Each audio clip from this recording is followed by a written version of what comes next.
The Epstein files, do records exist or are they limited to pornographic pedophilia videos? Is there a black book naming clients? U.S. Attorney General Pam Bondi says nothing exists other than disgusting videos. President Trump insists no one cares about a dead guy. But many Democrats and Trump supporters are demanding transparency. Here to set us straight is former federal prosecutor and 2024 senatorial candidate for the state of Massachusetts, John Deaton.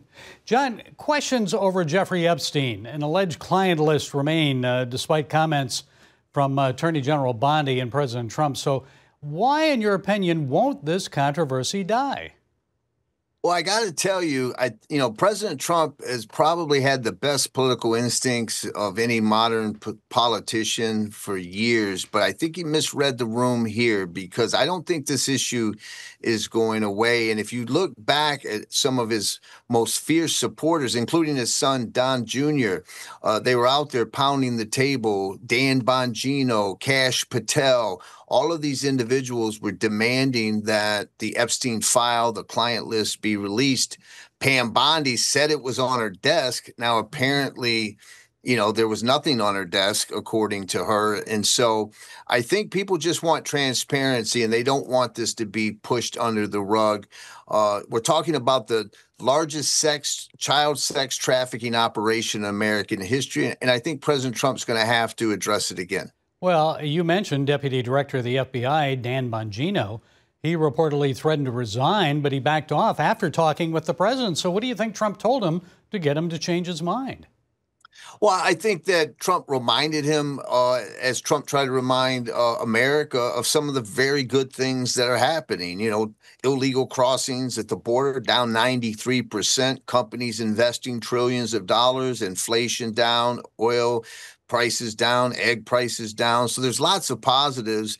But I also think that President Trump hasn't finally spoken on this. There's a lot of talk, and Charlie Kirk and others out there are saying that they're revisiting the issue and they're going to continue to talk and maybe deliver a different narrative than Pam Bondi's delivered so far. Well, he probably thinks it's a distraction from all the good things that are happening, but many people still believe there's a list of Epstein clients, and the president and attorney general are protecting the wealthy and powerful people by not disclosing it. So do you believe a list or a book of clients exists? And if so, why aren't they being released?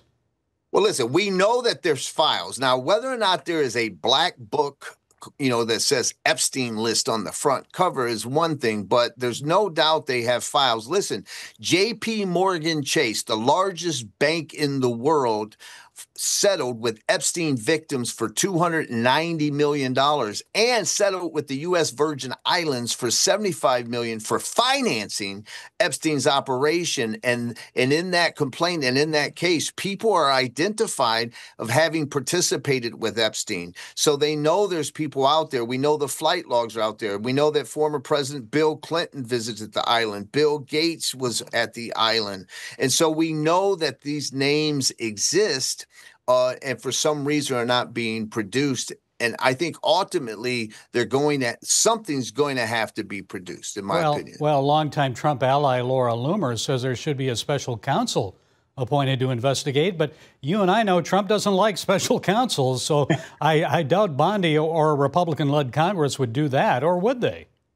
Well, I think certainly the president has a reason to be leery of special counsel, but I have to agree with Laura Loomer on this issue. If I were advising the president, I would say a special counsel, give him 6 months. He can redact, and protect the people that need to be protected, whether that be victims or whether it be someone whose name, had a business relationship but didn't participate in, the illegal conduct involving children. You can redact names, but deliver something for the American people. I think that is a good option for the president. Whether he'll take it or not, I don't know. And John, I've got to ask you about the DOJ's investigation of former CIA Director John Brennan and former FBI Director James Comey regarding the Crossfire Hurricane conspiracy scandal fake Russian dossier, the political weaponization of U.S. intelligence agencies to prevent the 2016 election of Donald Trump. So is this only political vengeance on the part of Donald Trump, or were actual criminal acts involved? What do you think will happen here? Will anyone go to jail? You know, I don't know if anyone want to go to jail. And on its face, you're going to get Democrats and people on the left that say, look, Trump is weaponizing the FBI and the Department of Justice. But we have to back up and ask, you know, what came first, the chicken or the egg? Because it appears that Brennan and Comey may have been the ones weaponizing, because let's remember, they signed a document that clearly stated that the Steele dossier was in fact Russian disinformation, and that the Hunter laptop didn't, you know, was also Russian disinformation.